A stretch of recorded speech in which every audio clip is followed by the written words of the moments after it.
नमस्कार दोस्तों, स्वागत है आप सभी का ऑनलाइन डाफोस्ट्री यूट्यूब चैनल पर। इस वीडियो में हम बात कर रहे हैं कई बड़ी और लेटेस्ट अपडेट के बारे में जो कि संबंधित है उत्तर प्रदेश शिक्षा सेवा चयन आयोग के माध्यम से।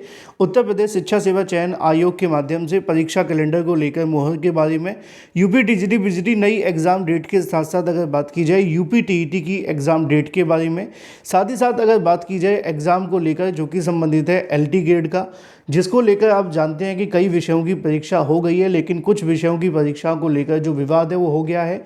साथ ही बात करेंगे और भी तमाम और बड़ी लेटेस्ट अपडेट के बारे में, एक एक करके सारी अपडेट कवर करते हैं। चैनल को सब्सक्राइब करके बेल आइकन को दबा लेना, वीडियो को लाइक कर देना, जिससे कि आपको रियल ऑथेंटिक जानकारियों की नोटिफिकेशन ऑनलाइन अडाफा स्टडी यूट्यूब चैनल के माध्यम से मिलती रहें। सीधे शुरुआत करते हैं पहली अपडेट के साथ। आगे बढ़ने से पहले हम बात करेंगे लेखपाल भर्ती की बेस्ट बुक के बारे में जो कि चक्षु प्रकाशन की है। दोस्तों, लेखपाल भर्ती का विज्ञापन आ गया है। विज्ञापन आने के साथ ही आप सभी के लिए एक सबसे बड़ी कहीं ना कहीं जो चीज़ है वो निकल कर आ रही है कि इस बार भी आप सभी के जो पद तो बहुत कम है लेकिन आवेदन उससे भी ज़्यादा होंगे और कंपटीशन और भी ज़्यादा। इसलिए अगर आपने अच्छी तैयारी नहीं की, अच्छी बुक के साथ तैयारी नहीं की, तो फिर आपको सिलेक्शन लेने से थोड़ी सी मुश्किलों का सामना करना पड़ेगा। इसलिए सबसे बेस्ट बुक आप सभी के लिए आ गई है चक्षु प्रकाशन की। ये संपूर्ण स्टडी गाइड आप सभी के लिए 100% आपके सिलेबस पे आधारित है। 2000 से ज़्यादा आपके जो क्वेश्चन है वो देखने के लिए मिलते हैं। 3 सॉल्व पेपर्स भी आते हैं। इतना ही नहीं, अगर आप अपने लेखपाल बनने के सपने को पूरा करना चाहते हैं तो स्टडी गाइड के साथ में चक्षु प्रकाशन की आप लेखपाल के लिए और भी जो बुक हैं, जैसे कि सामान्य हिंदी हो या राजस्व लेखपाल के लिए सामान्य जानकारी हो, या इसके अलावा जो भी आप सभी की बुक्स हैं जिसमें आपको प्रैक्टिस सेट, स्टडी गाइड और भी बहुत कुछ, ग्राम समाज विकास की बुक, ये सभी की सभी बुक्स अवेलेबल हैं। और अगर आपने ये पूरा का पूरा कॉम्बो पैक ले लिया तो इस बार आपको लेखपाल बनने से कोई नहीं रोक सकता। इसलिए अपनी प्रिपरेशन बेस्ट करें। कॉम्पिटिशन बहुत ज़्यादा है, अच्छी बुक के साथ तैयारी करेंगे तभी सफलता मिलेगी। इन सभी बुक्स का मैंने लिंक आपको वीडियो की डिस्क्रिप्शन में दे दिया है। आप चाहें तो ऑनलाइन अमेजॉन, फ्लिपकार्ट या किसी वेबसाइट से ले सकते हैं या आप अपने नज़दीकी स्टोर से ही परचेस कर सकते हैं। लिंक वीडियो की डिस्क्रिप्शन में है। और सबसे पहली जो अपडेट है वो संबंधित है उत्तर प्रदेश शिक्षा सेवा चयन आयोग के माध्यम से। जी हाँ, उत्तर प्रदेश शिक्षा सेवा चयन आयोग के माध्यम से एक बड़ी अपडेट आप सभी के लिए निकल कर आ गई है और ये अपडेट संबंधित है शिक्षा सेवा चयन आयोग के परीक्षा कैलेंडर को लेकर। आपको पता होना चाहिए कि उत्तर प्रदेश लोक सेवा आयोग के माध्यम से, उत्तर प्रदेश शिक्षा सेवा चयन आयोग के माध्यम से जो टीजीटी बीजीटी 2022 की परीक्षा थी उनको स्थगित कर दिया गया था, क्योंकि वहाँ पर चेयरमैन नहीं थे और चेयरमैन ना होने की वजह से मामला खराब हो गया था।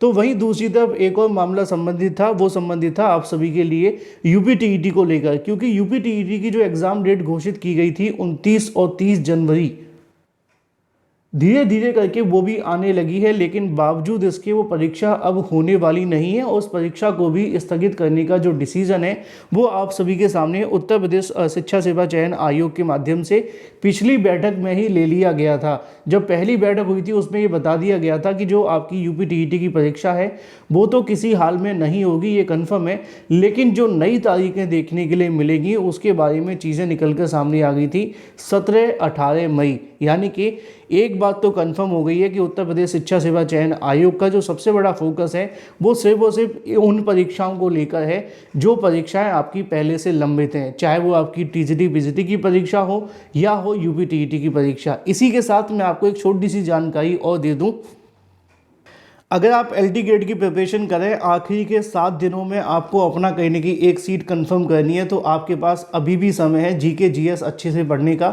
ये वही जीके जीएस है जहां से आपके 30 क्वेश्चन आने वाले हैं और इस कोर्स को आपने पढ़ लिया आखिरी के 7 दिनों में भी, तब भी आप 30 में से 28 नंबर तो ला ही सकते हैं। इसमें आपको 40,000 से ज़्यादा वन लाइनर मिलते हैं, 6 मंथ का करंट अफेयर, 25 प्रैक्टिस सेट और इसके अलावा 4,000 एक्सपेक्टेड क्वेश्चन मिलते हैं। कहना क्या है, 7986240141 पे पेमेंट करनी है और इसको परचेज कर लेना है। ये अभी अगर आप लेते हैं 4 तारीख से लेकर के 6 तारीख के बीच में, तो आपको इसका जो प्राइस देखने के लिए मिलेगा वो मात्र आप सभी के लिए रहने वाला है 149 रुपये। इसलिए देर बिल्कुल ना करें। चलिए बात कर लेते हैं अपनी अगली अपडेट के बारे में। अगली अपडेट संबंधित है शिक्षा सेवा चयन आयोग के परीक्षा कैलेंडर को लेकर। जैसा कि दोस्तों मैंने आपको बताया कि टीईटी की परीक्षा तो स्थगित होने वाली है और शिक्षा सेवा चयन आयोग में, यानी कि आज मंगलवार को, और ये हर मंगलवार को आयोग एक बैठक करता है। उस बैठक के बारे में जानकारी आपको यहाँ पर देखने के लिए मिलेगी कि नए साल में मंगलवार को प्रस्तावित शिक्षा सेवा चयन आयोग की बैठक के निर्णय की लाखों अभ्यर्थी प्रतीक्षा कर रहे हैं। इसमें सबसे पहला जो निर्णय है वो 29 और 30 जनवरी को होने वाली प्रस्तावित शिक्षक पात्रता परीक्षा आयोजन के स्थगन को लेकर है। पिछली बैठक में लिए गए निर्णय के क्रम में परीक्षा नियंत्रक लंबित परीक्षाओं के आयोजन और समय सारणी में बैठक में कहीं ना कहीं प्रस्तुत की जाएगी। टीईटी के लिए अभी आवेदन नहीं लिए गए हैं और ये आवेदन जिस पोर्टल से लिए जाएंगे वह अभी क्रियाशील नहीं है। ऐसे में प्रस्तावित तिथि में परीक्षा का आयोजन मुश्किल है।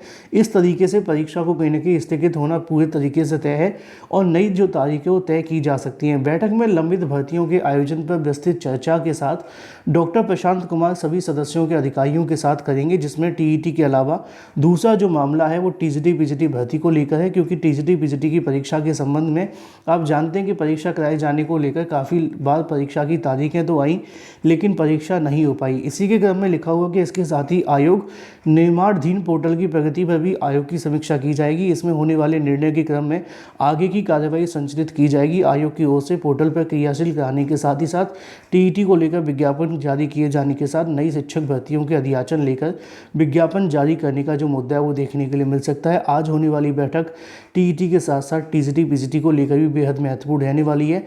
वैसे तो आप जानते हैं कि जो सबसे ज़्यादा महत्वपूर्ण आपको जो देखने के लिए मिलेगा वो यही होगा कि जो आपकी यूपी टीईटी की परीक्षा है वो 17-18 मई को हो जाएगी जहाँ तक उम्मीद है, और जो टीजीटी पीजीटी का एग्ज़ाम है वो मार्च या अप्रैल में कराए जाने पर कोशिश की जा सकती है। अगर मार्च में होता है तो निश्चित तौर पर कहने की आपके पास फिर भी 2-2.5 महीने का समय होगा। अगर अप्रैल में होती है तो देखना ये दिलचस्प होगा कि क्या दोनों परीक्षा अप्रैल में होंगी या कोई एक परीक्षा अप्रैल में होगी, या अगर दोनों परीक्षाएं संभव हो सकती हैं, क्योंकि ऐसा नहीं है कि ये कोई इतिहास में पहली बार होगा। टीजीटी पीजीटी की जितनी भी परीक्षाएं हुई हैं वो 1-2 सप्ताह के अंतराल में एक ही महीने में हो जाती थी, तो पहले भी ऐसा हो चुका है। तो अप्रैल का महीना थोड़ा सा कहने की बेनिफिशियल साबित हो सकता है। अगर चाहे आयोग तो उसमें भी करा सकते हैं, और अगर नहीं होता है तो मई महीने के अंदर भी परीक्षा कराना